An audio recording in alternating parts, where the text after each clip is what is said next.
Pessoal, sejam bem-vindos para mais um 3 em 1 Podcast. 3 em 1 Podcast. Se vocês ainda não conhecem a gente, mesmo a gente sendo tão famoso no YouTube, no Spotify, vamos nos apresentar. Eu sou o Neto. Igor, ou Higueira. Eu sou o Henrique, ou Iki.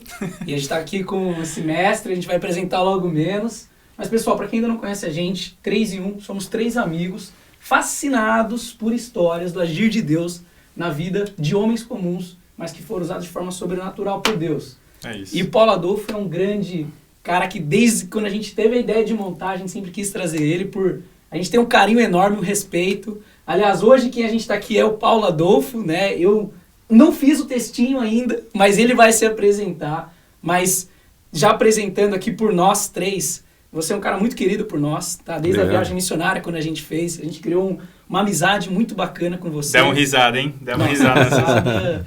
Enfim, Paulo, fica à vontade para se apresentar. Fala um pouquinho aí de você hoje, quem você é.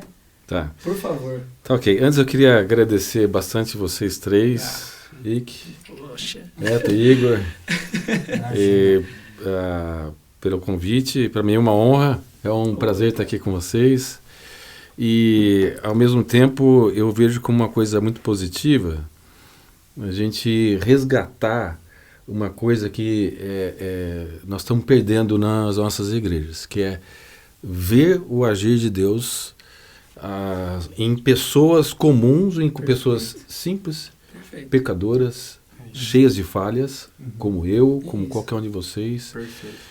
E porque o que Deus, na verdade, quer é sempre a honra e a glória para Ele, porque Ele é quem merece. Nós vamos cair, já caímos bastante, estamos procurando ficar em pé com a graça de Deus, mas ainda vamos cair. Mas Deus é sempre gracioso em nos levantar. Bom, isso. Quem é você, Paulo? Para quem ainda não te conhece, não sabe quem é. Eu não sei para quem eu olho, porque eu olho para lá, para cá. Tá, ou se quiser pode olhar para a gente também. Qualquer lugar. Tá bom. Bom, eu, Paulo Adolfo, 52 anos, casado com Rosângela, temos 3 filhos, Maiara, Rafael e Tainara.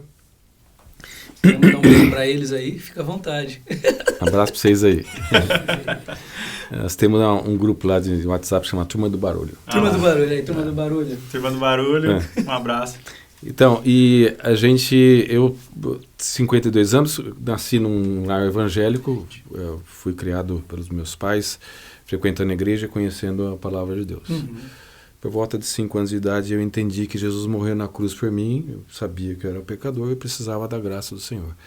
Não tinha toda, assim, a compreensão de quanto esse pecado era nocivo para a minha vida, por isso que eu tive vários altos e baixos na minha vida cristã, e vejo que dentre esses altos e baixos Deus está tentando manter-me numa direção mais para cima do que para baixo, né? Mas Paulo, 5 anos?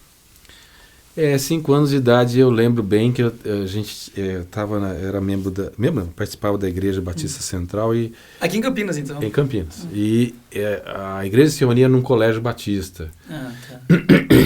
Que era... Hoje eu não sei que colégio que é lá, mas não é mais o colégio.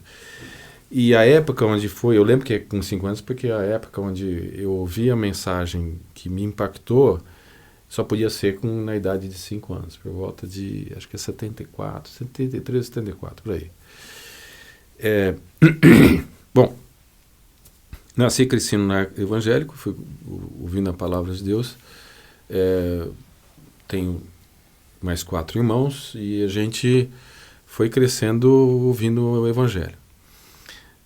Durante o pai da minha mãe era missionário, a gente convivia com outros missionários, fui me envolvendo com trabalhos missionários na adolescência, depois na juventude. Legal. E tinha o desejo de ser médico, fui fazer medicina. No último ano da faculdade, eu entendi que Deus queria me usar para o trabalho missionário. Graças a Deus, um pastor da igreja na época, o pastor Marcílio, ele me deu o toque, porque eu queria largar tudo para ser missionário. Né? Ele falou, no último ano? No último ano. No último ano. De medicina? Último ano de medicina. Você fez medicina onde? Fiz medicina na PUC de Campinas. Na PUC de Campinas. Nossa, e aí, seus pais na hora.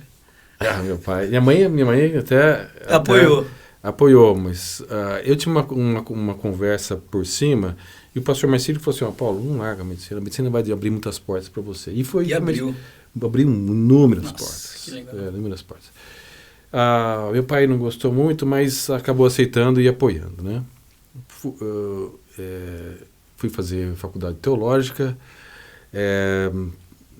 aliás, fiz residência médica em medicina geral e comunitária, que é um médico que tem mais a especialidade, talvez os outros especialistas vão achar que não, mas é conhecido como uma especialidade que tem maior cultura médica.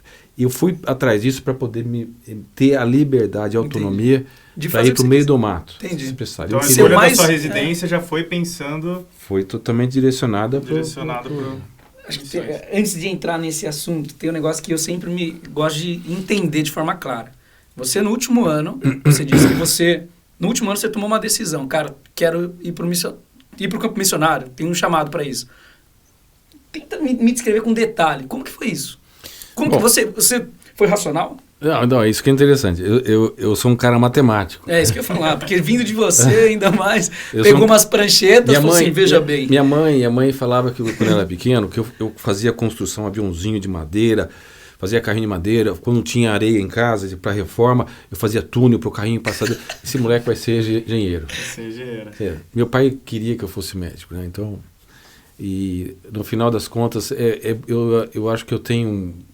Deus me deu um coração de médico, uma cabeça de engenheiro. Então eu sou meio matemático com algumas coisas, né? Então, o que aconteceu? Eu me envolvia muito com trabalho missionário. E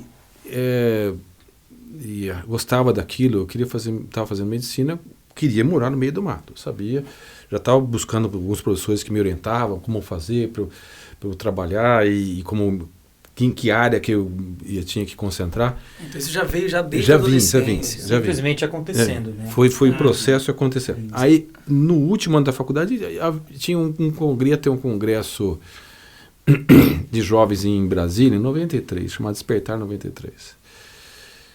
Uma vez, um encontro de jovens... Congresso cristão ou congresso... Cristão. Tá. Congresso cristão. Despertar 93, quando foi o pastor Josué Campanhã, eu lembrei do nome dele agora, ele fez um desafio, olha, pessoal, esse congresso vai ajudar vocês a enxergar muitas coisas que vocês precisam. Cara, é uma coisa que eu não sei explicar, eu não sei explicar isso. Eu sei que assim, eu tinha convicção plena que eu tinha que ir para aquele congresso. Como se fosse um chamado. Foi um negócio assim que... eu não sou um cara de... Sim. De ficar assim, então vou contar uma história para você. Não sou contra o emocionalismo, mas assim, eu não sou um cara que sou guiado pela emoção, nesse sentido. Mas você tinha alguma convicção interna? Convicção. E era interessante, porque era um ano que estava difícil, meu pai estava lutando para pagar minha faculdade, e era um valor que eu não sei como eu vou conseguir, mas eu tenho que ser, eu pedi a Deus me ajuda aí, esse congresso. Meu irmão já estava formado como dentista, ele falou assim, e eu comentei com ele, puxa, eu queria tanto ir, mas o pai tá ruim de grana. Não, cara, paga para você. Pegou, pá, à vista e pagou.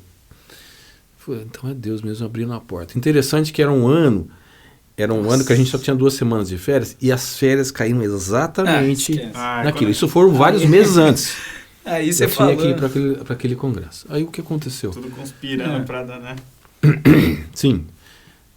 Fui para esse congresso, cara, na primeira noite, cara, foi impressionante, parecia que o pastor estava falando para mim, respondendo várias perguntas, dúvidas, sabe aqueles questionamentos que você tem, teológicos, existenciais, que eu carregava por tempo comigo, por anos. Parece que Deus foi derrubando um a um. Meu Deus. E eu, assim, a minha conta nunca fechava, como de uma hora para outra a conta está fechando, várias contas estão fechando, e aí o cara falou assim, olha, eu tenho certeza que Deus quer que você seja usado para o ministério. Falando para um grupo grande, 5 mil jovens, né? Nossa. E o cara falou assim, ó, se você quiser tomar essa decisão, vem aqui à frente. E eu, assim, eu não sou daquele negócio, eu simplesmente levantei de boa E fui à frente, eu acho que foi um dos primeiros que levantou, fui na frente. Eu disse, ajoelhei aqui, eu ajoelhei. Interessante que eu vi o pessoal assim do lado, todo mundo abraçado, outro chorando. E eu falei assim, cara, será que eu tô fora do negócio? Que eu não tô na sintonia, na vibe da emoção? Porque eu tinha convicção plena. Interessante. Será que eu não tô na vibe do negócio? Interessante que nos dias seguintes... Que legal, cara. Cara, era um negócio de Deus. Deus foi respondendo mais ainda. Assim, sabe aquelas perrengues que você tem na cabeça? Que ele você foi guardou? Foi guardando, eu fui guardando. E era um negócio interessante, que, olha, não é questão de... Eu acho que a gente precisa pensar além do pentecostalismo como um bloco fechado. Mas era um agir de Deus. Eu tinha convicção, olha, Paulo, sai desse lugar, vai falar com tal pessoa. Eu ia falar com tal pessoa, cara, abria a porta para outros contatos ou respostas de dúvidas que eu tinha muito tempo. Então, assim, eu não tinha dúvida. Eu tinha convicção de que... todo tempo? Né, eu lembro a pregação até hoje. Os pontos da pregação que me fez... Deus, Ele quer que queria que eu me entregasse integralmente para Ele. Às vezes a gente tem uma vida com Deus, mas a gente não tem integralidade nas mãos de Deus. Sim. A gente tem o coração dividido com um monte de outros deuses e ídolos. Sim. Quero que você tenha isso integralmente. Segunda coisa, é bem possível que você vai sofrer por Cristo. É bem possível que, eventualmente, você possa vir morrer com Cristo. Mas eu dou garantia de que esse contrato que eu estou fazendo não tem letras pequenas e que você vai ser enganado. Cara, eu não tenho dúvida alguma que tudo que aconteceu na minha vida, desde aquela época para cá, os reveses e as coisas boas foram... Eu não me sinto traído em nenhum momento por Deus, porque eu tomei uma decisão baseada numa convicção, de uma revelação do Senhor, baseado na palavra dele. É isso. O que ele falou, o que o pastor na época falou, não vai nada contra aquilo que a palavra de Deus diz. Né? Não foi nada especial, não tinha luminárias, simplesmente uma convicção interna que Deus... Então, depois de lá para cá, eu sei que o Senhor, ele me mostrou muitas coisas. Muitas coisas. E me deu a oportunidade de conhecer muitas coisas. E viver nesses altos e baixos, debaixo da graça e da misericórdia dele. Sabendo que a única razão na minha vida tem que ser Cristo. Fora disso, eu me dou mal. E eu já vi muitas vezes, depois daquela época para cá, que eu não tive Cristo em primeiro lugar, o barco afunda. Paulão, antes da gente entrar nas histórias do missionário, queria te perguntar primeiro sobre o teu currículo. Você é médico do quê? Eu sou médico de família, eu fiz medicina geral comunitária, que hoje transitou para medicina de família e comunidade, mas na época que eu fiz, a gente a residência era menos burocrática, então a gente tinha mais autonomia. Por exemplo, liberdade. Sim. Fiz parto, cesárea, abri barriga, era o que você queria mesmo, né? Que você falou. Cuidava de criança, e eu fiz tudo no meio do mato quando eu morei, né? Depois estudei teologia, com ênfase em missões, 5 anos. E hoje eu sou médico geral, atendo tanto em UTI como atendo criança. Eu faço praticamente, se fosse voltar no mato, eu voltaria a fazer parto, se desse oportunidade. Mas assim, é porque eu gosto, é uma coisa que eu gosto de ser médico geral, né? Legal. Quantas horas você está dormindo ultimamente? Não, acho que a melhor pergunta é quantas horas você tem trabalhado durante essa semana eu fiz as contas, vai dar 108. 108. As próximas 3 semanas vai dar 108. E você aí reclamando que de 40 horas, a gente 40 horas já falando, não aguento mais trabalhar. Eu tenho dormido, a noite que eu durmo muito são 5, estourando 6 horas. Às vezes tem semana que eu durmo 2 dias em casa, né? Estourando 3, às vezes acontece, a minha família sabe disso aí. Sorte, 3. Sabe disso aí. Mas assim, eu tô aguentando ainda, por enquanto tô aguentando. Chegou algum momento que você pensou em parar, começar a pegar menos tempo para isso, ou não? Você que, tá assim, tão dentro do negócio? Eu tô dentro do negócio. Às vezes você não consegue nem sair da... Porque você sabe que... sabe que eventualmente... o que está acontecendo? Tem muitos médicos novos na linha de frente. Esses médicos novos não têm tanta vivência, experiência médica. E, infelizmente, a maior parte que estão lá são médicos novos. Eu entendo, até entendo que muitos médicos mais velhos tiveram medo, receio, etc. Acho que ficou claro o quanto ele tem trabalhado, né, depois. Isso daí vai uma homenagem, não só a você, Paulo, que a gente se inspira muito, mas a todos aí os profissionais de saúde que também têm atuado. Com certeza. Na linha de frente, que Deus abençoe e tenha abençoado muito vocês. É isso aí. Agora vamos entrar no mato. Assim, no mato, né? Mas assim, vamos entrar na tribo de novo. Eu queria perguntar, no hospital mesmo aqui, não estou falando dentro do mato, tem como você explicar pra gente, assim, de alguma forma que Deus, assim, tem agido na sua vida? Até mesmo um caso, sim, né? sim. Seja às vezes com alguma oração que você faz. Deixa eu contar uma história, porque eu acho que é interessante a gente... Eu vou lembrar de uma história, eu lembrei, acho que essa é bem típica. Se quiser beber água, fica à vontade também. Tá. Por enquanto eu estou surpreso. Mas é o seguinte, tem um senhor, eu tinha tratado boa parte da família dele lá em Goiânia, isso por telemedicina, foi uma pessoa, inclusive, da nossa igreja que encaminhou... Eu ia falar telepatia. Telemedicina, né? Telepatia. O cara em Goiânia por telemedicina, eu fiquei... que é isso? E assim, a gente tinha tratado vários da família dele e ele ligou, e me indicaram entubar. Eu não quis, ele sabia da estatística de 70% a 80% de óbito pós-intubação e eu queria que você me tratasse, né? Eu não falei com essas palavras, mas ele estava do lado do filho dele, com um concentrador de oxigênio do lado, com catéter no nariz, e eu via a dificuldade respiratória dele.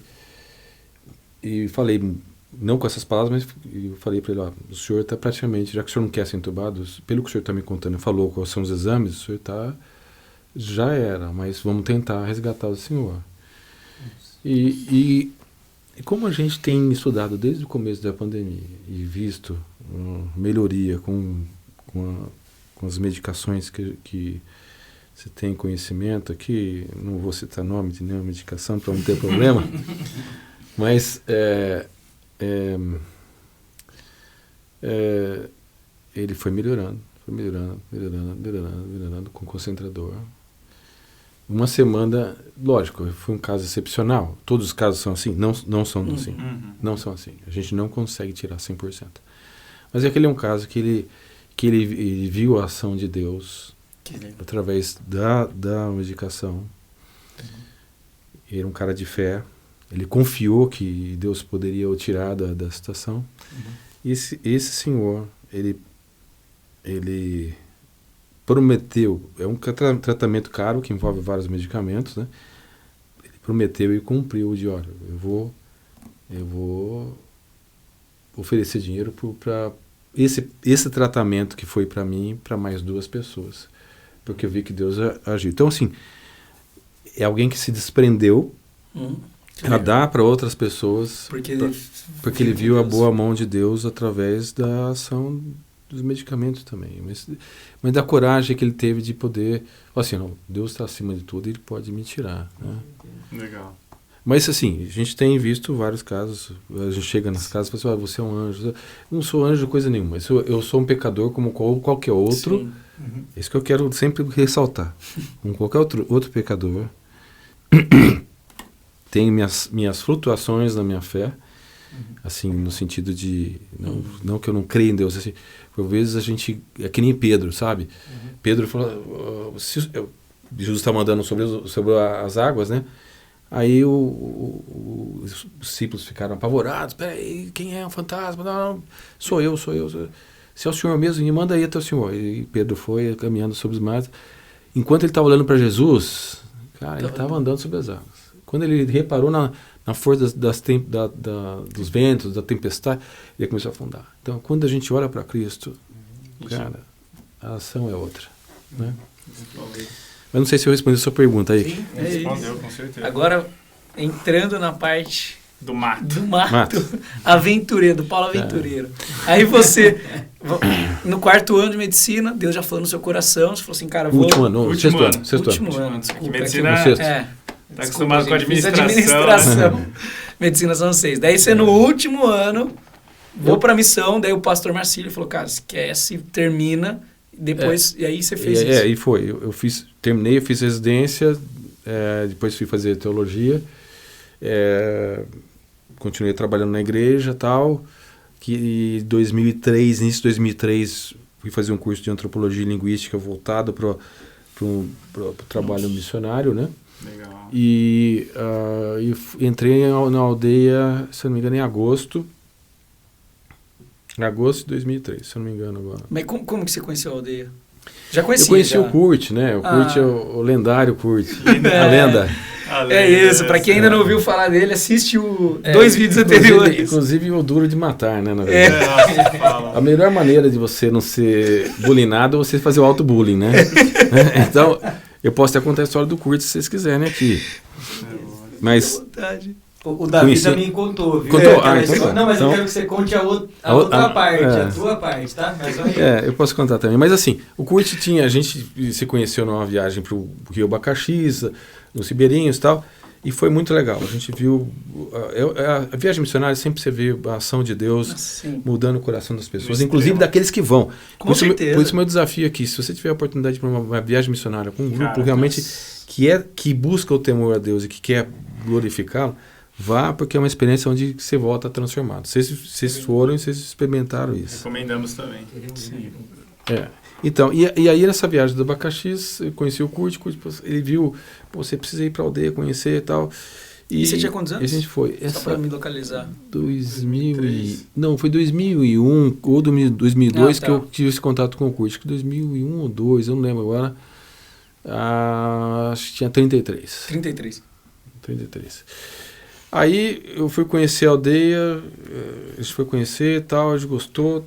Vamos trabalhar para ir fazer o curso de antropologia e linguística, que era uma prerrogativa da missão que a gente estava se filiando, né? Bom, nesse período, já aí vem a história do Kurt, entrei na aldeia, precisava aprender a língua, a cultura. O Kurt estava lá, ele era de outra aldeia, trabalhava em outra aldeia, mas estava lá ajudando a construir minha casa. Olha que interessante. Estava ajudando a serrar as madeiras de tábuas de árvores caídas, né? Muitas árvores caídas na floresta amazônica. E árvores com madeira muito boa, né? E uma dessas aí a gente foi caçar, eu estava com a minha arma, a arma estava com eu não sabia, rapaz, você acredita no negócio? Eu não sabia que a arma estava com problema. Cara, essa história não tem Começou. como... Eu não sabia. E a gente foi cair, a gente tinha caçado nada. Até que a gente, vamos embora. Aí o Kurt, não, tem um lugarzinho aqui que tem jacaré, vamos tentar parar nele. O Kurt pegou, ele armou a 22 dele, e eu também tinha armado a minha, a gente viu os dois olhinhos vermelhos, fomos atirar, pum, o Kurt atirou antes, eu não atirei com a minha. E para você, eu tinha percebido que ela estava com problema, mas não sabia que ela estava com a agulha com problema, né? E ela tinha trava, interessante. E fui voltando com ela, como um soldado volta, né? Tá, mas foi na volta, a gente não pegou nada, vamos voltar, não deu nada essa caçada, vamos embora. Fui trazendo ela, segurando o cão e o gatilho aqui e o cano aqui. Tá? E baixando, porque tinha muito cipó, e enroscou, então eu trouxe para frente, com a mão, assim, protegendo o gatilho e segurando aqui. Cara, não sei o que aconteceu, mas esbarrei numa árvore e a coronha bateu e ela disparou.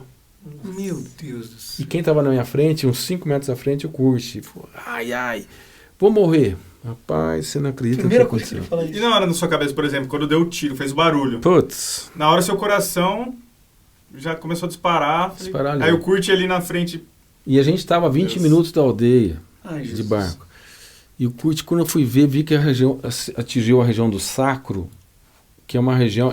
E a bala que eu estava usando era a bala Dundum, a bala Roller Point, que ela entra e não deu outra. E o Kurt falou, ai, Paulo, eu tô sentindo um gelo na minha barriga. Meu Deus! Já sabia que tinha entrado na barriga. Bom, vamos lá, isso era umas 8h20 da noite. Muito sangue, Paulo.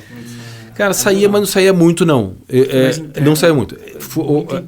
Ele teve mais interno e a gente conseguiu. Ainda bem que a gente eu tinha 2 antibióticos de amplo espectro lá. Eu tinha soro. Pegamos. Você tinha preocupação de hemorragia interna? Tinha, assim? tinha. Eu estava até imaginando que eu ia ter que abrir a barriga do Kurt lá na aldeia. Nossa! Só para recapitular do pessoal aí, aquela história que o Davi conta, que o pai dele tomou um tiro, ou o próprio autor do tiro. Você vê como as coisas acontecem na vida da gente. Muita gente chama de Paulo Tiro, né? Paulo Tiro. Rapaz, essa história é interessante porque assim, a gente vê algumas coisas. Se tivesse pegado talvez alguns milímetros mais pro lado, teria pegado uma artéria ilíaca ou a veia ilíaca, ele estava morto, porque aí ia ter um sangramento, eu não ia ter como salvar o Kurt. Então foi assim, foi misericórdia de Deus. Fiquei a noite inteira cuidando dele lá, pondo soro, controlando a pressão, vendo com tal dor, analgésico, porque não tinha como tirar. O único que poderia tirar o Kurt lá era ele as ficou, Forças Armadas. Ele ficou na marca. Ficou lá, 20 minutos, não tem que andar. Não, das 8 da noite até as 8h20 que a gente chegou na aldeia, ele ficou a noite inteira. E olha que interessante. Que interessante que foi assim, a gente passou, eu cuidando dele lá, socorri, fiz que tinha antibiótico, mantinha a pressão, estabilidade dele, medicamento para dor, tinha tudo, graças a Deus. E não tinha como tirar o Kurt de lá, porque os únicos que poderiam tirar seria as Forças Armadas, com helicóptero. Meu Deus. Olha, ligamos com o Globostar, não tem jeito. Ligamos para o aviãozinho de manhã, e era para pousar o avião 7 horas da manhã. Que desespero. 7 horas da manhã. Mês de outubro, quase nada de névoa. Geralmente não tinha névoa nessa época. Naquele dia tinha névoa. O aviãozinho não conseguia pousar. Conseguia pousar só às 9 horas da manhã. 9 horas da manhã. Ele chegou às 10 no hospital em Boa Vista. Quando abriu a barriga lá dele, e eu estava no ato cirúrgico lá, o colega falou assim, ele falou, Paulo, tá cheio de fezes. E a gente que é médico sabe, por tanto tempo, fezes dentro da cavidade abdominal, o risco de sepsemia ou infecção e morrer era alto. Altíssimo. O Kurt pediu para tirar até umas fotos, ele falou assim, não, Kurt, eu não vou tirar, não, tira, porque não, é interessante, se a gente sair dessa, a gente vai rir bastante, mas se não sair, pelo menos a gente sabe que eu morri pela causa de Cristo, e o Kurt é um herói. O Kurt é, assim, um herói, assim, herói na fé, é um cara, assim, que eu admiro demais, né?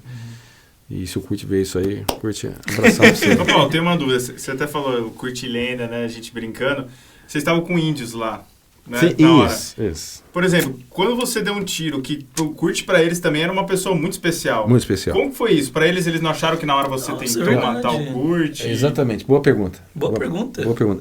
Parabéns. Eu não tinha pensado nisso. Cara, como é que você vai chegar e falar, cara, foi acidente? Deixa eu contar pra você o que aconteceu. Esse sentido, eu ia morrer lá.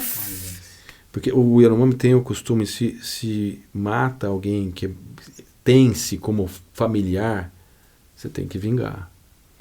Se o Kurt morresse, eu talvez não sairia de lá, vivo. Meu Deus!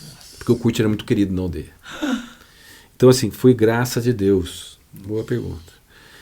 Eu saí lá sendo xingado. E quando eu voltei, e que o Kurt já estava melhor, foi uma semana depois que eu fiquei, o pessoal tirou sarro e bronqueava comigo por um bom tempo ainda. Mas Deus foi dando graça, bondade, e a gente foi caminhando. E morei nessa aldeia por 3 anos. Né? Olha isso. Foi 3 anos. E depois ou antes disso? Não, logo depois, eu morei por lá mais 3 anos. Né? Então, o pessoal da igreja montou um grupo lá que terminou a casa onde a gente morou. E e pudemos aprender o idioma Yanomami, um pouquinho da cultura, um pouquinho de idioma, da cultura, e conviver, e fazer amizades, e poder testemunhar da graça do amor de Deus. Paulão, pergunta meio besta, assim, mas eu não falei pro Davi, e assim, para vocês profissionais da saúde, vocês fazem atendimento para índios, né? Também Sim, lá. sim. Mas conta como que é o dia a dia lá na aldeia, tipo assim... Sabe, eu não Bom, tenho noção de como é acordar todo mundo... Não, a gente acorda cedo, pô, primeiro você dorme cedo, porque você não tem luz, né? A luz que você tem é de painel solar, e você pode até usar um pouquinho, ou eu tinha lá painel solar, você pode usar até umas 8, 9 horas, depois disso não é bom, a não ser que tenha uma bateria muito forte, né? Mas todo mundo dorme cedo, a gente dorme cedo também não, né? E acorda cedo, muito cedo, 5h30, 6 horas, você já está de pé, e depois tomar café, um momento com Deus, a gente sempre tinha um momento com Deus de manhã. O que de café? Só pra ter... Lá na aldeia, a gente sério, até podia... Na aldeia, não tem café? Lá café? Lá na aldeia onde eu estava, o aviãozinho chegava a 15 dias. Então a gente até tinha algumas coisas que assim, farinha para você fazer um pão, um bolo, tinha gás, então a gente tinha um fogão a gás, mas daria para fazer um fogão a lenha. E especialmente lá a gente tinha até uma geladeira a gás, né? Então, até chique. Então era até hotel, chique. Hotel. Mas a carne que a gente comia era carne de caça. Eu comia praticamente todas as carnes de caça amazônica lá. O que vocês caçavam lá? A gente mais comprava a caça dos indígenas, né? Trocava com uma coisa. Anta, o veado. E o intestino, assim, soltava? Como é que era? Eu nunca tive problema. Acho que eu tenho intestino de urubu, viu, cara? Porque eu não consigo... Qual foi a melhor carne que você comeu dessas carnes? Cara, por incrível que pareça, veja, não, é a carne de veado, mas é veado mesmo. A carne de veado é muito gostosa. A carne de veado campeiro, né? Veado da Amazônia. A paca é muito gostosa. Não, tem uma outra que eu gosto talvez até mais, que eu lembrei agora. Que veado, eu sempre falo em churrasco, eu penso, era muito gostosa. Carne de rabo de jacaré. Nossa. O jacaré que a gente come aqui... Ia ser caro, hein? Pra pegar um jacaré. Não, a cidade tem bastante, né? A região tem muito peixe. Padrão. Muito peixe. É uma carne muito gostosa. Entre frango e o peixe, cara, acho que é o que eu mais gostava. Mas comi tamanduá. Sim, tem muita saudade. Saudade de rabo de jacaré. Muita saudade. E quando matava uma anta, por exemplo? Anta é muito parecida com carne de vaca, né? Mas é mais escura, um pouco gosto mais forte, mas com um limãozinho na você tira. Isso parece carne de panela, assim. Puxa vida. E os índios demandavam muito, assim, você como médico, por exemplo, sempre tinha muito BO para resolver? Vou te falar de um BO. Isso, voltando... Vou te falar de um BO interessante. Só complementando uma pergunta... que eu te perguntei do dia a dia, todo dia você fazia atendimento? Todo dia. Não, todo dia fazia atendimento. Assim, tinha vários BOs, né? Eu tenho fotos do cara com a cabeça rachada. Tem uma história interessante de um casal que eu tinha amizade com ele e ele era um cara que eu creio que ele era temente a Deus. A esposa dele chamava... Ele era um cara que interessante, ele gostava muito da esposa, mas um dia ele teve um corte no facão, cortou a mão, foi na casa do índio em Boa Vista. E você sabe como é que é, né? O cara ficou longe da esposa há muito tempo, o Yanomami tem um negócio da promiscuidade, ele acabou tendo um relacionamento com uma outra Yanomami de outra aldeia lá e tal, e ele, não sei como a esposa dele ficou sabendo. Um dia eles usavam de uma bebida que chama caxiri, eles chamam de anruuco. Anruuco é o nome daquela aquela bebida amarga que chama, e ela é alcoólica. E ela toma bastante e os Yanomamis têm um pouco desse costume, às vezes se vingar em momentos que estão bêbados, né? E ela, meio desdentada, conseguiu tirar 1/3 da orelha dele fora na mordida. Cara, impressionante. Olha como é o agir de Deus. A gente sabia que se acontecesse alguma coisa com ele,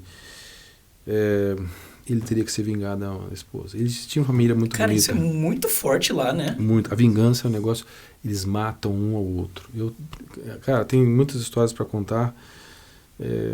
inclusive de amigos muito próximos, que se converteram, estão firmes com Deus. Que no meio que se tentou se separar, o outro que estava protegendo tentando cometer a vingança, ele estava tentando separar, flechou ele morreu. Nossa. Um cara de Deus. Não tinha nada a ver com a história. Ele não tinha muito a ver com a história. Ele não estava no processo da vingança. Pelo contrário, ele estava tentando apartar. Mas e aí, daí a cabeça do Esse cara... morreu. Esse colega, eu lembrei que eu tenho que evitar falar o nome deles. Por uma questão de respeito à cultura, eles não gostam de falar quando a pessoa parte, né? A gente tira depois. Pi. Verdade. Obrigado. Isso. Eu lembrei disso agora. Tá? Então, mas assim, esse dia, os caras trouxeram, depois de uns 20 minutos, com aquela 1/3 da orelha dele andando no meio da muvuca, lá, do chão, trouxeram em cima de uma folha de bananeira aquela 1/3 da orelha. E o rapaz sangrando. Lembrei daquela situação do Holyfield e do Mike Tyson. Não sei se vocês lembram dessa situação. Sim, da luta. Pensei que você fala de Jesus e Pedro, você ia a orelha. Não, mas eu lembrei dessa também. Mas é que o de Pedro, pelo que eu entendi, foi a orelha inteira. A orelha inteira, Esse foi 1/3, foi mais próximo do Mike Tyson. E Jesus, ele simplesmente colocou a orelha, acabou ali, resolveu. Eu pensei nisso. Mas, o que eu faço agora? Senhor, eu não tenho o mesmo dom do Senhor, mas eu vou fazer o que eu consigo aqui. E eu limpei bem, suturei ele e tal. Coloquei, ficou legalzinho. E fiquei acompanhando ele de manhã e à tarde, antibiótico, pomada e tal. E a gente orando, pedindo a Deus, se o fulano perder essa orelha, ele vai ter que se vingar. Vai ficar uma vingança atrás da outra. E essa família que é bonita vai ser prejudicada. A gente orando, pedindo a Deus. Cara, é impressionante o que aconteceu. Não foi pela minha mão. Porque, veja, o Holyfield, ele estava lá no centro, nos Estados Unidos, um dos melhores centros médicos, cara. Foi lá e ele não conseguiu ter o resultado que a gente teve no meio do mato. Nossa. Isso depois... A orelha, ela tem uma irrigação por contiguidade. E ele perdeu 1/3 da orelha. Ficou só uma pontinha que necrosou aqui, assim. A pontinha que necrosou. O resto colabou e ficou... Eu tenho as fotos lá. E, cara, não é porque eu sou bom. Aquilo é porque é por causa de misericórdia da ação de Deus. Eu não tenho dúvida disso. Né? E a orelha ficou... Só perdeu... Só necrosou uma partezinha, uma voltinha. Assim. E aí não teve vingança. E ele não se vingou depois. Ele saiu um tempo de fora, depois que eu fiz o tratamento, ele saiu um tempo fora dos parentes dele, rio abaixo. Depois ele voltou e ele não se vingou depois. Meu Deus do céu. Graças a Deus. Né? Bom, então, voltando na minha pergunta do dia a dia, você está passando pelos BOs. Ele tá no dia a dia. Começa a ficar à noite. As festas. Não, é que a gente perguntou dos rituais de tudo. Sim. É todo dia que tem também? Como é que chama? Funciona? Pangeleia. Pagelança. Foi boa. Pagelança. Cara, eu vou contar uma história interessante que aconteceu. Tem muitas histórias, mas assim, tem um cara que inclusive era muito amigo do Kurt. Não vou falar o nome dele agora aqui, mas ele era muito amigo do Kurt, porque ele era da aldeia de onde o Kurt trabalhou muito tempo, né? E ele era pajé. É interessante que assim... Pajé é o líder espiritual, certo? Lá não, mas entre os humanos tem vários pajés, né? A gente pensa em pajé como um único líder, o cacique... A liderança é muito diluída, muito... Se fosse um pastor. Pulverizada. É um entre muitos que tem lá. Então, mas só que é um pastor que invoca espíritos e não o Espírito Santo de Deus. Sim. É diferente. Então, esse cara, ele era muito preguiçoso, sabe? Ele não gostava, ele não tinha roça, ele não pescava. Então, ele ganhava dinheiro com a pagelança. Então, os caras pagavam para ele com caça, com alimento e tal. E eu lembro uma vez, foi uma coisa interessante, minha casa era do lado da casa dele, e ele passou a noite inteira cantando as canções do pajé, né? Nossa, meu Deus. E aí eu fiquei ouvindo, né? E orando. Sim, orando, sim. Sempre orando. Eu falo assim, uma hora você fica com medo? Ou você se acostuma com tudo isso? Não, eu tive tantas experiências com esse mundo espiritual, né? E eu tenho tanta convicção do poder de Deus acima do poder das trevas, cara, que não é que eu não tenho medo. Entendi. Não tenho medo porque eu sei que Deus é mais forte a quem está comigo do que aquele que está no mundo. Então, eu não tenho... Minhas filhas perguntam, o Rafael pergunta, você não tem medo? Não tenho medo. Não tenho medo, porque, assim, eu sei quem Deus é. Eu sei que Ele é mais poderoso. E eu gostava muito dele. Gosto muito, não sei se ele está vivo ainda, mas se eu encontrasse e abraçá-lo. Mas os Yanomamis têm um senso de humor muito forte. Eles tiram muito sarro um do outro. E você estabelecer amizade é você realmente brincando. É um brincando com o outro. É uma brincadeira que não é de deixar você o outro para baixo. É de tirar a orelha. Quando ele não gosta... não, essa aí foi vingança. Tô brincando. Mas não quando ele brinca no sentido de fazer amizade, nós temos um pouco isso na nossa cultura, né? Quando ele brinca para humilhar, é porque ele não gosta do cara. Entendi. Mas quando ele brinca para puxar papo, assunto, e eu já tinha pegado um pouco desse jeito de brincar, de tirar sarro um do outro, e no bom sentido, para estabelecer uma conversa. Eu falei assim, fulano, vou pôr o nome dele, né? E ele tava sentado na beira da escadinha da minha casa, e com aquela cara de cansado. Fulano, rapaz, você tá com uma cara de acabado, o que aconteceu? Eu falei brincando, eles são muito irônicos, eu ironizei ele também. Paulo, você sabe, vai. Não, isso tudo no idioma, eles não sabem falar, não sabiam falar português, não sei se agora estão sabendo. Isso no inglês, né? Você sabe, Paulo, para com a brincadeira. Não, pois é, eu ouvi você cantando, preciso parar com essa vida, Paulo, dá muito trabalho, cansa demais. Então, você sabe que o cara que faz pagelança, que lida com o mundo espiritual das trevas, ele tem trabalho. Não é assim que, olha, eu vou invocar os espíritos e os espíritos vão fazer tudo que eu... Não, tem preço. Sim. Tem preço. São rituais que demoram. Demoram, às vezes requer você dançar demais, você ficar cantando a noite inteira, dançando, e você fica, o cara tá extenuado. Entendi. Extenuado. E lida com o mundo espiritual que é tenso. E é denso.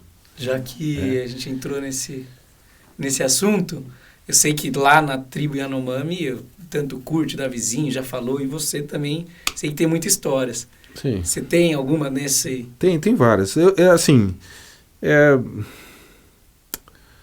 Deixa eu contar uma que eu acho que vai. Eu tava ainda fazendo estágio. Dá um grito agora. Tem várias, mas tem uma que eu tava fazendo estágio e a gente ouviu um barulho à noite e tal, e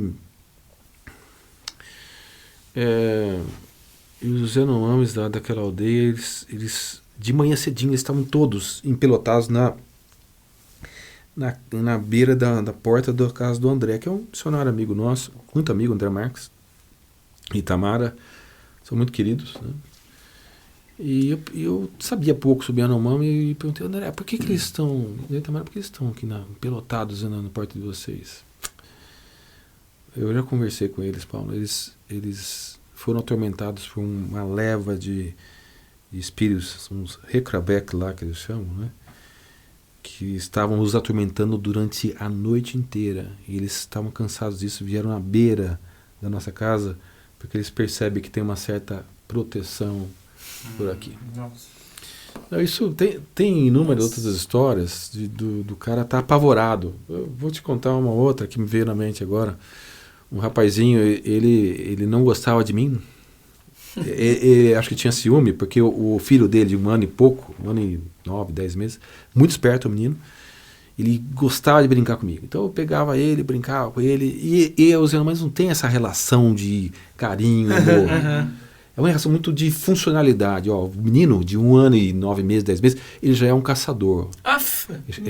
O nome, ele recebe uma função, é Jaro Hathaway. Esse é o cara que vai procurar a caça. E a mulher é Hakrakok Unkaway. Ou seja, essa aqui vai ser arrancadora de mandioca. Ou Nashkok Taway, a fazedora de beiju. Eles nascem com uma função. Quem que define essa função? Assim, o sexo, o gênero. Se masculino vai ser caçador, feminino vai ser... E se tem... E os Yanomamis têm isso bem claro. Assim, se tem muita mulher e tem pouco homem, eles podem matar ao nascer que veio uma mulher. É o infanticídio. Isso é uma coisa da cultura Yanomami, né? Pouco abordado isso e pouca gente gosta de tratar esse assunto. Mas, enfim, o fato é o seguinte. O rapaz, ele tinha um certo, entre aspas, um certo ciúmes de mim. E um dia ele foi lá, cara, ele entrou onde a gente tem a clínica, ele entrou me xingando tudo com o nome. Eu não fiz nada pra ele, por que eu não sei? Interessante, cara. Bom, eu sei que ele saiu, vou caçar. Pegou a arco e flecha dele, foi caçar. Eu sei que muita gente não acredita nisso, mas o cara voltou espancado. E aí aquele que teve a orelha arrancada, inclusive era cunhado dele. Ô, louco. Ele e um outro, que eu não vou falar o nome aqui agora, também por respeito a eles, né? Trouxeram o menino porque tinha uns 18, 19 anos. Lá eles casam cedo. Isso que eu ia falar. 16 anos, então o cara já tinha um ano e 9 meses. Cara, ele estava espancado, com marcas de apanhar. O que foi? Ele apanhou dos espíritos. Como assim apanhou dos espíritos? Eu estava meio novo lá, eu estava aprendendo o idioma. Não, ele apanhou. Eu não sei se foi uma permissão de Deus para que... Eu sei que ele voltou pianinho e humilde, precisando da minha ajuda lá. Meu Deus. Eu não sei se foi... Eu não sei, às vezes eu não quero... Qual foi o objetivo daquilo, né? Eu sei que ele saiu... Xingou. Me xingando. Ele voltou em questão de uns 40 a 45 minutos. Sem brincadeira. Espancado. Nossa. Bom, assim, a gente sabe que existe um mundo. Assim, o ladrão vem para roubar, matar e destruir. Então, eles têm um domínio. Enquanto Cristo não penetrar... Eu acredito. Acredito nisso. Eu acredito que Cristo é o centro... É a razão de viver do ser humano. É o Salvador, o Senhor do universo. Então, enquanto tiver culturas que ainda têm prisões com coisas que não são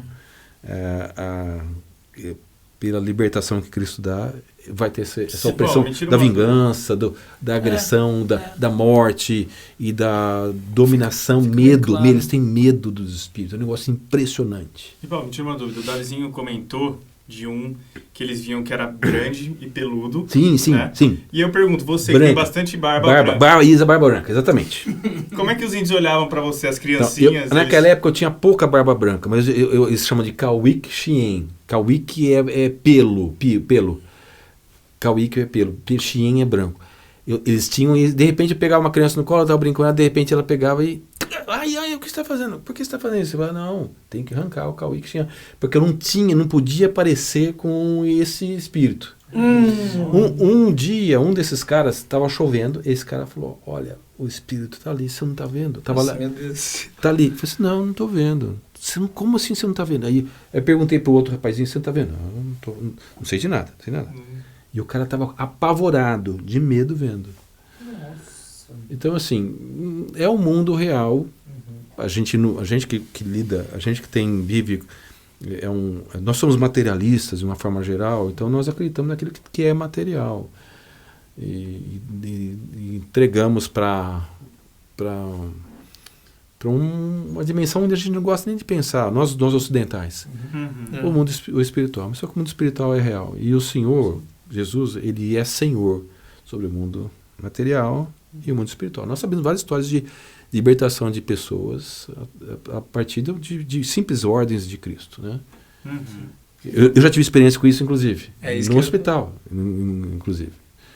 De pessoa endemoniada. Sim. No hospital? Meu Deus do céu. Vou contar uma história rápida. Eu não sei quanto tempo a gente tem. Cara, Eu vou ficar ouvindo você. Isso aqui... Mas é que também eu não quero ocupar e deixar o negócio muito longo. Não, imagina. Eu gosto de contar histórias, né? Vocês já perceberam. A gente gosta de ouvir. Eu estava fazendo residência, mas tive outras experiências em outras situações, também em lugares que eu trabalhava, e em situações de igreja, mas tinha uma experiência interessante. Estava trabalhando no pronto-socorro na residência lá em São Paulo, e tem uma moça, e eu, graças a Deus, tive uma formação, alguns professores de neurologia que me deram uma boa formação em interpretar e entender o que é epilepsia ou não epilepsia, né? E aí, uma moça estava lá, cara, ela estava se jogando para tudo quanto é canto, batendo cabeça contra a mesa, contra a parede. E era um lugar que a gente tinha pequenos boxes de atendimento Isso é na faculdade, né? Isso na residência médica. Residência. E eu bati o olho, o pessoal, olha, epilepsia, crise epilética. Eu bati o olho, não, isso não é crise epilética, não. Cara, ninguém conseguia segurar. Eu e um outro residente que estava, o Marcílio, eu tenho até saudade dele, não sei se um dia eu vou encontrar com ele. Se ele, por acaso, ouvisse esse áudio aí. Ele é do Pará, cara, eu não lembro sobre o nome dele, mas o Marcílio era um cara legal, eu gostava dele. O Marcílio estava segurando de um lado, eu segurando do outro, e eu vi, e a gente tentando segurar com ele, a gente... O braço? Forma forte, o braço no chão, e eu vi que era um espírito perturbando. Eu falei na orelha dela, porque eu não queria... Falei causar baixinho. muito. Eu não gosto de... Sim. Jesus era muito discreto em tudo que ele fazia. Nossa, eu penso legal, assim, cara. Deus é muito discreto. Falei, em nome de Jesus, fica quieto agora. Cara, parou. O Marcílio abriu o olho assim. Que nem eu agora. Ele abriu o olho e ele falou assim, Paulão, que é isso? Isso não é epilepsia, Marcílio.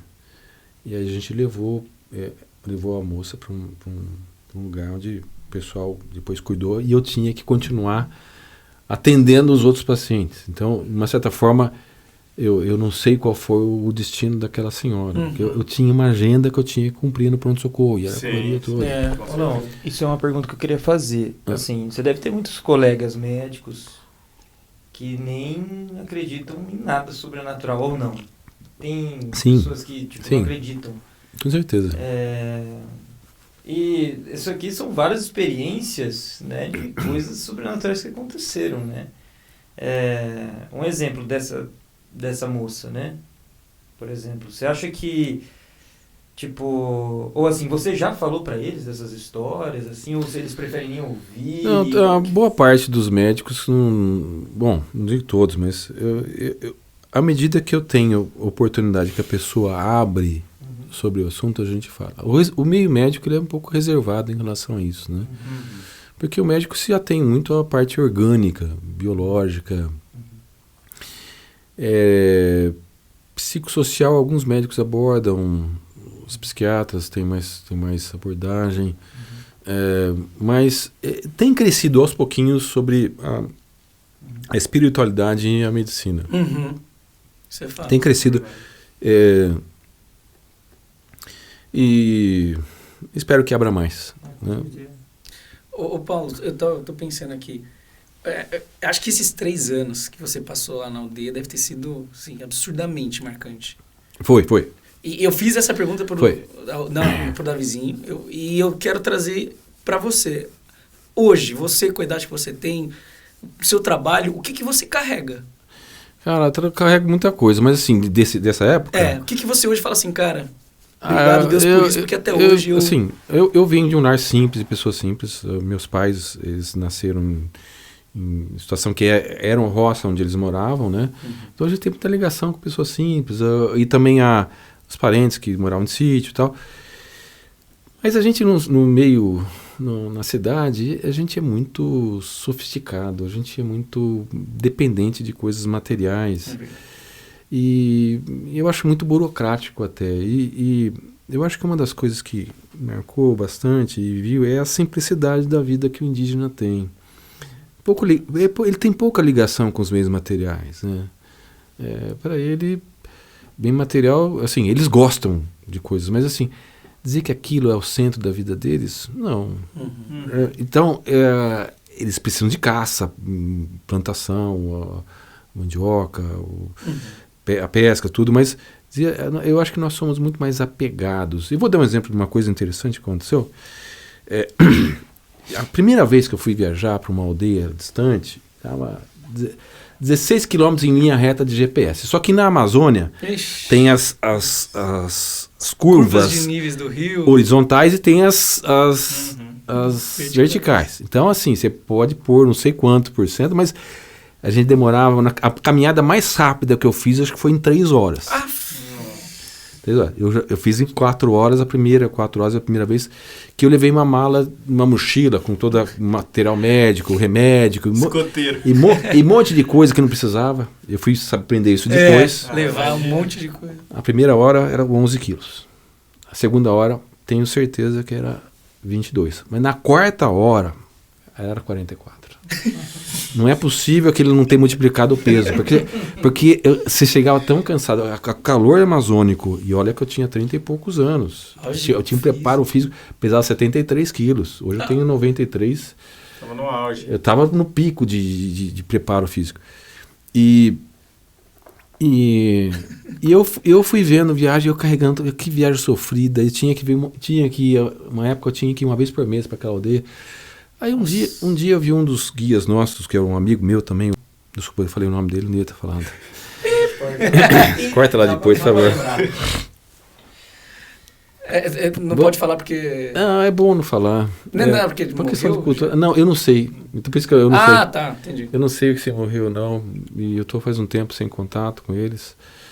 E é uma questão de respeito à cultura deles. Né? Tá certo. Mas enfim, o rapaz foi comigo e eu vi, vambora. Ele trouxe, pega suas coisas. Eu já peguei.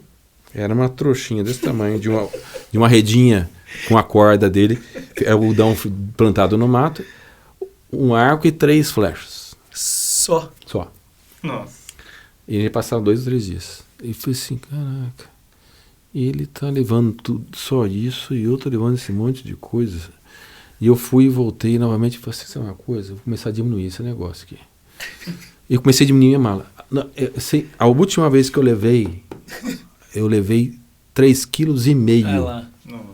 3,5 kg. Eu cheguei a pesar e sobrevivi, passei bem. Nessas caminhadas longas, você perde uns 3 a 4 quilos no mínimo.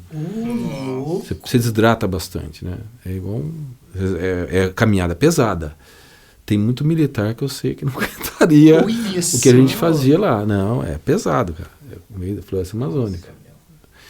Mas assim, veja, isso é uma das coisas que eu trago. Outra coisa, assim, é a visão comunitária do indígena. Nós vivemos numa sociedade muito individualista. Sim. Nós pensamos em nós, nosso umbigo é mais importante que qualquer coisa no mundo. Bom, pode ser que a motivação dos indígenas seja porque é o seguinte, hoje eu peguei uma anta grande, eu divido com você. Amanhã você pega e você divide comigo. Talvez a motivação seja muito, muito mais operacional e prática do que de fato uma motivação, olha, eu vou fazer isso porque eu tenho amor a você. Agora, quando o cara já tem costume disso e Cristo entra na vida dele, ele já tem o hábito. Aí Nossa, que legal, ele só corrige a motivação, você está entendendo? Perfeito. Que legal. Corrige a motivação. Nossa. Então é isso.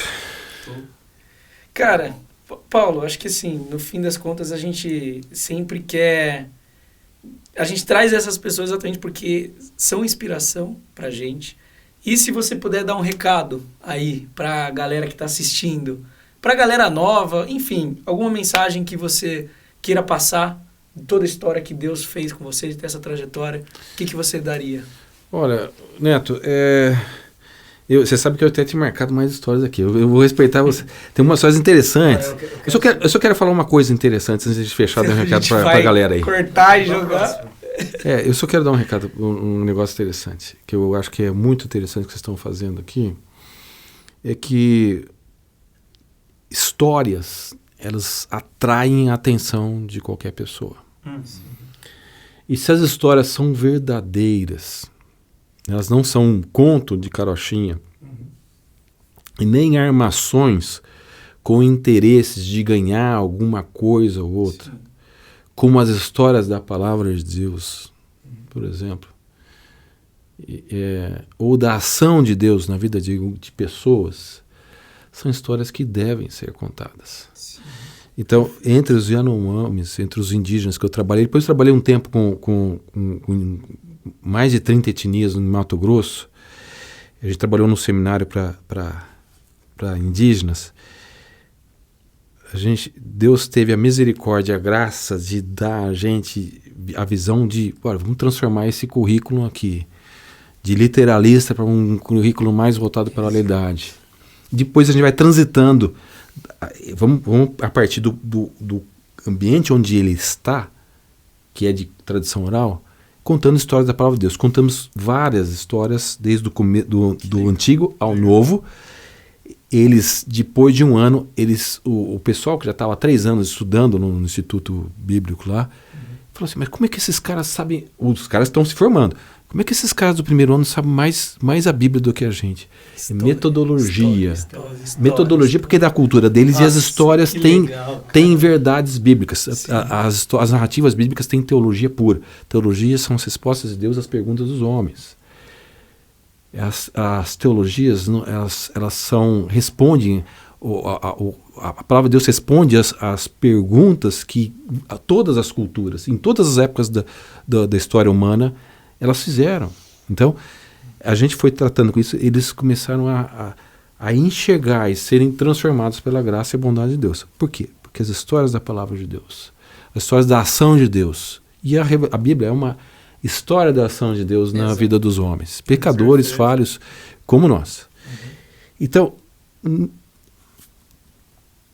chegando a uma conclusão em relação a isso, como é que a gente conseguiu fazer isso? Foi graça e misericórdia de Deus para poder tratar e revelar mais propriamente, dentro do contexto mais cultural dos indígenas, o que eles precisavam saber da palavra de Deus. E eu dou graças a Deus por ter me ajudado a ver a boa mão dele agindo sobre pessoas que estavam com dificuldade de entender as metodologias dos nossos seminários, que era uma cópia dos nossos seminários, né? Sim.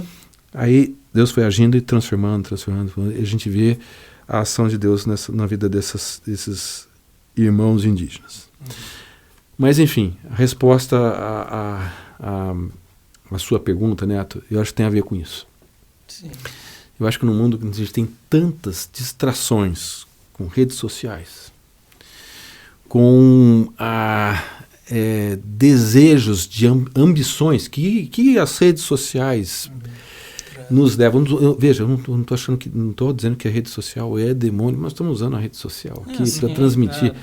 Só que a gente tem que aprender, e aí um recado para a galera, a ver o que é, como usar essa ferramenta para a gente crescer na graça e no conhecimento do nosso Senhor e Salvador Jesus Cristo, e para a gente testemunhar da graça do Senhor. Perfeito. Porque se a gente se concentrar nos 7 pecados capitais que eventualmente as redes sociais nos propiciam a nos afundar neles, né?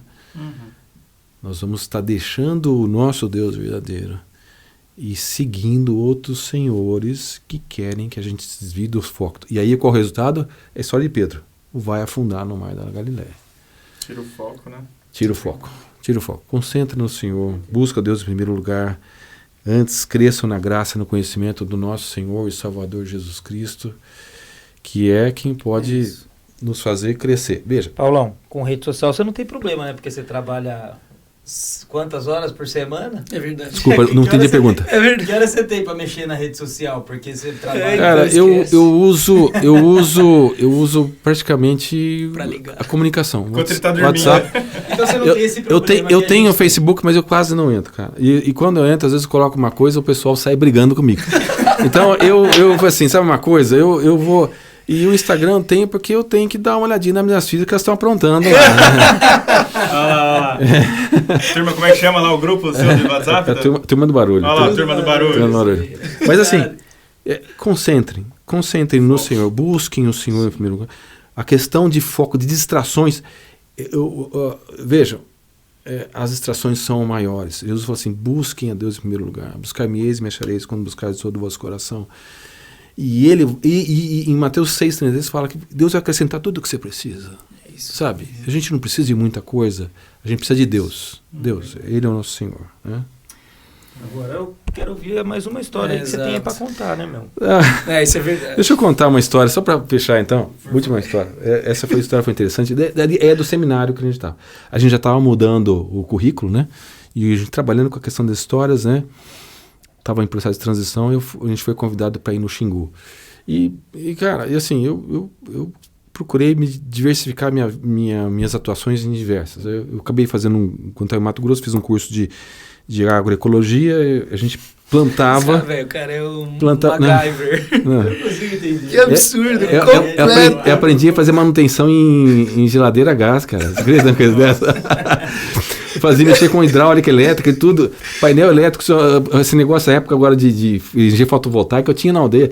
Eu conheço tudo isso aí, cara. Se bobear, vou montar em casa. Mas enfim, Que absurdo. eu fui fazer para poder ajudar os indígenas a ter uma segurança alimentar maior. Porque o pessoal Sim. comia muita mandioca, a restrição de alimentos. Eu vou tentar ensinar aqui o pessoal. E a gente tinha bastante terreno no instituto lá, que é o sítio que a gente morava. Bom, a gente acabou criando um know-how de plantio, né? Tivemos 200 metros de água, horta agroecológica, assim, sem uso de pesticida ou inseticida, né? E insumos de nutrientes para a terra, né? Isso tem técnicas, né? O pessoal que é da área conhece bem isso. Tem um irmão que é agrônomo, ele de certa forma, me tutoriou nisso aí. Mas eu tinha feito um curso para poder fazer. E aí surgiu um convite do Xingu, de a gente ir lá ensiná-los, né? E ao mesmo tempo poder compartilhar o que a gente acredita. Rapaz, por incrível que pareça, a gente recebeu o convite autorizado pela FUNAI. Um lugar onde não entra cristãos. Eu não sei se a gente pode falar sobre isso aqui. Isso faz um tempo. Mas enfim, naquela época talvez era mais difícil. Hoje não sei como é que tá. Deve estar difícil. Talvez menos do que aquela época. Aquela época era pior. Então, qual que era a ideia? O pessoal das ONGs, que são humanistas, que não são teístas, né? Eles falaram, olha, o evangelho, os cristãos vão vir aqui e vão destruir sua cultura. E ficavam bombardeando isso na cabeça dos indígenas. Cara, aconteceu um negócio interessante, porque a gente escolhi a dedo os caras que eu sabia que eram melhores agricultores de várias etnias. Chegamos lá no Xingu, recebemos o convite lá de plantar, chegou, puxa, cara, eles plantam mandioca de uma maneira totalmente improdutiva. Aí traçamos umas diretrizes de como ensiná-los a plantar mandioca e outras frutas, porque aquela etnia específica, não vou citar o nome aqui agora, eles tinham se fragmentado da aldeia matriz. E a gente conseguiu, inclusive, chegar de carro, com o meu Jeep, inclusive. Chegou lá... Esse Jeep aqui? Esse Jeepão. Tem história. Jeep cabe 8 pessoas. Tem história, aquele Jeep tem história. Aí, o que aconteceu? A gente traçou algumas metas, vamos fazer tal. Chegou no meio da tarde, assim, no final da tarde, bom, vamos comer. Olha, a gente tem comida, mas... Eu já tinha falado pro pessoal, se o pessoal oferecer alguma coisa pra gente vai comer. Porque Jesus ensinou, quando você tiver, come o que puser à sua mesa. Pensei isso. Cara, e os caras, os indígenas estavam comigo, tinha vários, era eu e mais 5. De várias etnias que estou indo mostrar agora, de várias regiões do Brasil. Alguns comiam macaco, outros não. Mas todos, eu falei, pessoal, vamos orar, agradecer a Deus e vamos comer. Eles trouxeram 2 macacos, apenas dando uma sapecada no sol, no fogo, meio cru, e com pelo ainda. Pessoal, vamos agradecer a Deus e vamos orar. E chegamos lá, comemos, tal, e 2 indígenas falaram assim, inclusive falaram depois pro pessoal lá, eu só comi porque eu vi o Paulo comendo. Porque se eu não visse, eu não comeria isso aqui. E um deles, que é muito amigo meu, eu tenho amizade com ele no Facebook, e ainda a gente de vez em quando se comunica, e ele falou para mim, Paulo, eles estavam testando a gente, para ver se a gente era realmente indígena de verdade. Aí chegou a noite, bom, eles querem ouvir um pouco da gente, cada um vai falar no seu idioma, se tiver a oportunidade de cantar, canta. Inclusive eu falei no idioma que eu conheço, que é o Ninam. Os caras tudo assim de olho aberto. E eu cantei até uma música, desafinado como eu sou, cantei uma música, né? Cada um cantou a sua música na sua etnia lá e tal, e eles gostam disso, né? Cantar a música. E aí um deles contou uma história da palavra de Deus. Cara, aqueles caras ficaram tão impactados que eu via que eles iam pegar aquele menino que contou a história e iam começar a jogar pra cima, assim, de grátis, sem brincadeira. E eu vou contar, tem mais dessa história ainda, calma que tem, a história é longa. Eles ficaram tão contentes. Um casal se converteu. Esses caras foram estudar lá no seminário que a gente foi, e a notícia sobre o que aconteceu com a gente se espalhou. E a gente tava andando na beirada do Xingu, os caras queriam saber quem são vocês que falaram da palavra de Deus e procuravam a gente, cara. Você sabe que a gente estava se sentindo mais ou menos no tempo de Atos, sabe aquele negócio? Os apóstolos. A gente estava sentindo de ver a ação de Deus, do Espírito de Deus, mediante a exposição da palavra dele. Meu Deus. Dentro de um contexto de narrativas bíblicas. Eu sei que assim, foi uma coisa assim impressionante. Então, Deus age quando a gente cumpre, a gente obedece o princípio. Sim. Jesus deu o recado, quando se alguém oferecer, vai lá e não, nós temos que manter o foco. E estamos aqui para ajudá-los. Eles não eram plantadores, eram coletores e caçadores. Saíram da região que eles estavam sem muita caça e pesca, estavam na beira do Xingu, onde tinha acesso a carro, não tinha tanta caça e pesca, então eles precisavam de ajuda. A gente foi lá, ajudou-os e teve a oportunidade de expor. Se espalhou a notícia e... Imagina você comendo um macaco. É. Eu tô pensando nisso, como é que você comeu ele inteiro? Não, peguei uma parte, pegava... o pelo eu deixei, pegava e raspava a parte que tinha carne. E macaco, carne é dura, né? Tem gosto do quê? Cara... Eu não sei se tem algum... Lembra aquele macaco, cara, ele tava tão duro que eu nem lembro bem. Assim, eu comi tanta carne de caça que eu não lembro todas as diferenças, sabe? Eu lembro muito bem daqueles que eu comi mais. Eu comi macaco, essa vez que eu comi com o macaco cru, eu acho que não foi igual da outra vez que eu comi ele cozidinho direitinho, né? Mas, cara, hoje eu como qualquer coisa, durmo em qualquer lugar. Um ganho que eu tive. Com certeza. Isso aí. Com certeza. Não tem problema, só não como pedra, né? Não dá, né? Paulão. Isso é bom. Graças a Deus, sabe? Tem umas coisas que você aprende e que você vê que o valor da nossa sociedade, ela precisa ter um pouquinho, precisa refletir se todo esse conforto que a gente almeja, esse tão bem-estar vale a pena. Quando eu vejo Jesus se sacrificando por nós, Paulo se sacrificando, outros mais apóstolos, cara, eu não sou nada perto desses caras, sabe? Eu estou longe de ser, né? Então, eu gosto muito daquela passagem de Pedro, veja, Pedro foi um cara que negou a Cristo, passou a espada na orelha de Malco, era um cara extremamente volúvel, mas de repente você vê, no final da vida dele, a segunda epístola, as duas últimas, a primeira e a segunda, cara, que maturidade. Ele fala, antes, cresçam na graça e no conhecimento do nosso Senhor e Salvador Jesus Cristo, porque ele sabe que isso é o melhor, né? Então, ele já não estava mais tão instável como a gente está. Ele veio caminhando na instabilidade, mas ele foi subindo, até que chegou, olha, estou pronto para morrer. E, segundo a tradição, eu não sou merecedor de morrer como o meu Senhor morreu. E vira de cabeça para baixo na cruz aí, né? Paulão, uma pergunta. Se tirasse Cristo da sua vida, quem você acha que o Paulo Adolfo... Cara, não é que eu não quero nem pensar nesse assunto. Eu não consigo pensar nisso aí. Eu tentei imaginar isso aí.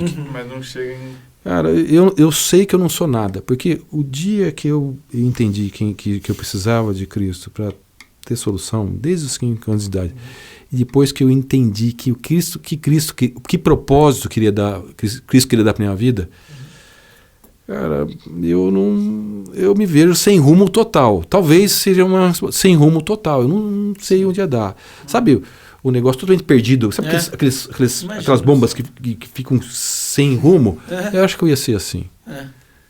Porque eu com Cristo, eu tenho as minhas dificuldades. A pessoa sem Cristo, eu não sei como as pessoas conseguem viver sem a graça do Senhor, né? Perfeito.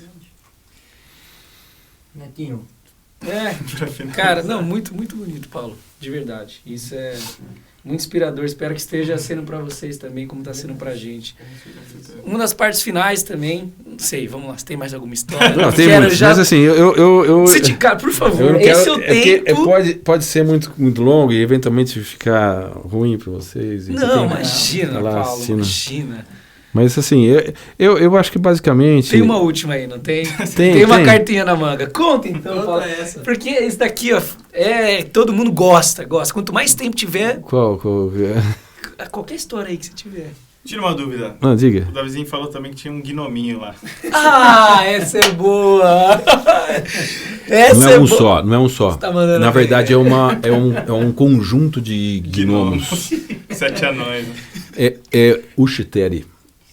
Ushiteri. Eles Não vou falar o nome eu não dele. sei se é o mesmo. Ele falou que chupava o olho de criança. uma coisa assim. Que às vezes acordava... Não, com- não falou. Do... ele não chegou a falar isso, mas É. ele falou que às vezes tinha índio que acordava com a cabeça cortada. tinha esse Tem do coisas que olho. acontecem que.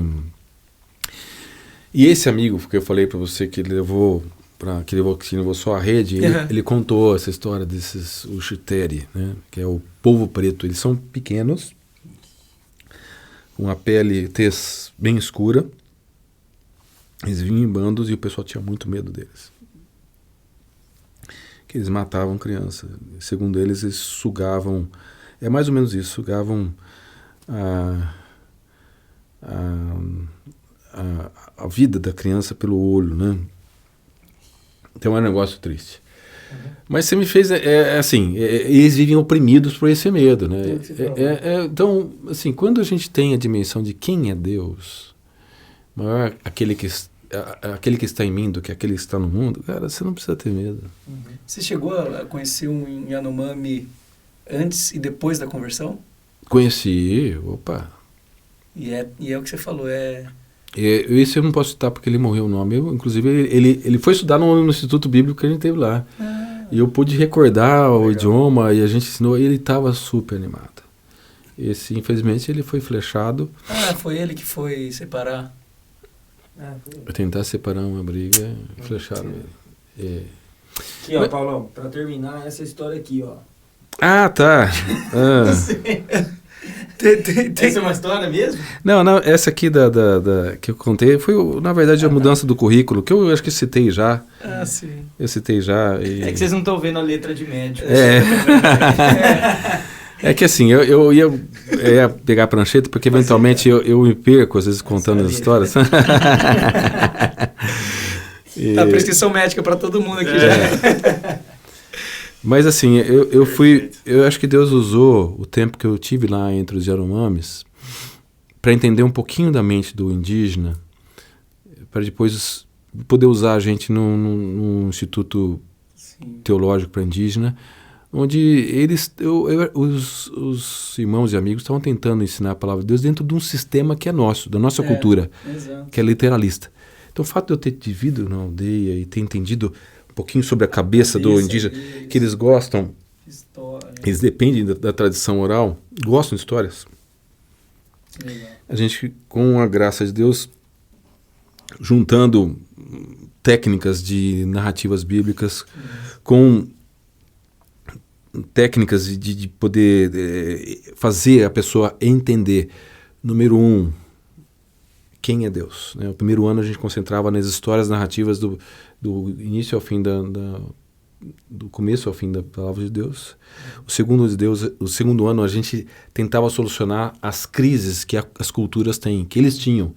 Então a ênfase era a responder as perguntas que as culturas tinham para poder depois no terceiro ano servir. Então era concentração nas respostas de Deus às perguntas dos homens. Como eu falei, teologia Mas que lindo isso. a teologia é a resposta de Deus, é um conjunto de respostas de Deus para as perguntas dos homens. E o terceiro ano a gente trabalhava com elementos de, cara, você foi resgatado por Cristo, você já entendeu quem é Cristo e já entendeu que dentro do contexto seu cultural, Deus responde às suas perguntas.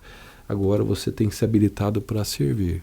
Porque a razão do cristão é servir. Perfeito. A razão do cristão, ele tem que ter Cristo como a razão de viver dele. E Jesus falou, assim como eu fui enviado, eu envio a vós, para que vades e dê frutos. Então,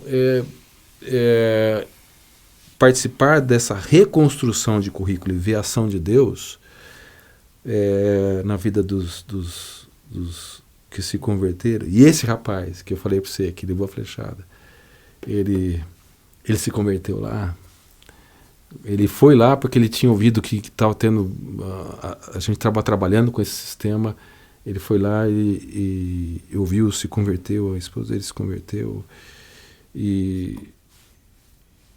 Bom, privilégio enorme, né? Ver a ação de Deus. De alguém oprimido já... Não, eu não tenho mais medo, Paulo. Eu não tenho mais medo dos espíritos, porque eu sei que Deus é maior do que os espíritos. Legal. Você vai falar das Isso aí. ações, Zic? Não, na verdade eu ia trazer para agora, no hospital, né? Você está continuando indo. Pedir oração, né? Para a galera também que Sim, tá aí, sim. continuar orando pelo Paulão, que está na linha de frente, né? Tem muita gente. Ainda está bem cheio, né? Ainda tá Como é que cheio. tá lá, Paulão? Diminuiu um pouco essas últimas 2 semanas, mas ainda está tendo casos muito graves aí. Sim. E a gente precisa pedir misericórdia do Senhor, né? Porque muita gente nova agora morrendo também, né? Verdade. Com certeza. Ô Paulo, uma das coisas que a gente faz também quando a gente traz alguém é indicar, falar para quem está assistindo algum projeto, seja projeto social, seja alguma coisa até no próprio hospital que você está, que esteja precisando de recurso.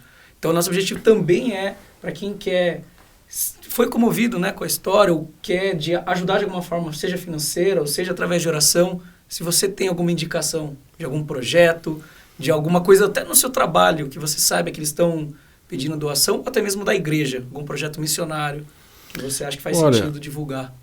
Olha, se eu devo muito, realmente muito ao que o Kurt fez, assim, o pastor Fernando, outras pessoas várias, mas assim, o Kurt foi alguém que foi impactante na minha vida, né? Legal. Eu não tenho condições de voltar agora, por uma série de razões, mas estou aberto, se o senhor me permitir, voltar para a região. E se Deus quiser que eu vá trabalhar com o Kurt, eu prometo ao Kurt que eu não vou dar um tiro nele. Talvez de estilingue talvez... Estilingue merece. Mas merece, esse merece. Para quem não conhece, o Kurt merece. Se ligado. Mas eu gosto muito do trabalho que o Kurt faz e da aldeia onde ele está. Onde eu estou, os locais onde eu estou trabalhando, eu acho que estão todos supridos, não tem... Mas eu gosto muito daquilo que o Kurt tem feito, né? E talvez depois o pessoal pode dar o contato com o Kurt aí. Sim. Eu queria... Sim, a gente deixa no link. O Kurt é mais que um amigo para mim. Ele é um irmão querido e também tenho bastante admiração por ele. Perfeito. É isso, galera. Obrigado aí Muito obrigado. por quem assistiu, para quem está Mais acompanhando uma vez. isso. Paulo, muito obrigado, Gratidão, de verdade. Paulo Tiro. As Toma histórias cuidado, que toma você cuidado. fala. Não vou bem na frente dele. Não, mas agora não tem mais arma, cara. É verdade. Os caras não... Vai dar um bisturi, né? Mas, Paulo, obrigado mesmo, de Nada, verdade. estou à disposição. Pessoal, mais uma vez, uma frase que o Ike sempre fala. Tudo isso daqui que a gente falou é do agir de Deus. Acredite em você, querendo ou não. Quisendo ou não. Vai de novo, Ele vai dar o pi. Vai de novo. Mas enfim, aqui, eu sempre gosto de falar isso, pessoal. A gente não está carregando bandeira de nenhuma igreja, a gente não está aqui para falar de teologia bíblica, não. A gente está uma conversa de amigos para trazer homens de Deus que trazem essas histórias e que vocês possam sentir um pouco isso do que a gente sente aqui, do que agregou pra gente e para que isso seja divulgado e agreguem para vocês também. Isso aí. É isso aí, pessoal. Obrigado, pessoal. Ponto importante, se vocês conhecerem pessoas assim como Paulão, Davizinho, Robson, Vovani, comentem aqui, por favor. A gente está precisando também saber mais de pessoas dessa forma. E se você sentir no seu coração alguma cosquinha... Pra ajudar financeiramente, pra falar, pô, mano, que dó dos meninos. O microfone. Aí, ó. É que a gente tem comprado algumas coisas, microfone, Só essas um parênteses coisas. aqui. Só um parênteses. Eu acho muito legal isso que vocês estão fazendo, sabe? Eu acho que uma coisa que pode dar oportunidade de pessoas verem o agir de Deus de uma maneira muito simples. E Então aí vocês querem ajudar, olha, outra opção também é a turminha aí. Aí, ó. E outra coisa, eu viajei com eles, foi em 2000 e... Foi Taubim. Tá bem. Eu não lembro. 13. Foi 2013. 2013. Foi uma viagem interessante. E a gurizada aqui é boa, hein? Vale a pena investir neles. Valeu. Obrigado. Gente, obrigado aí, abraço Paulo, aí. mais Valeu. uma vez. Fiquem Muito com obrigado. Deus. Até a próxima. Gente. Valeu, galera.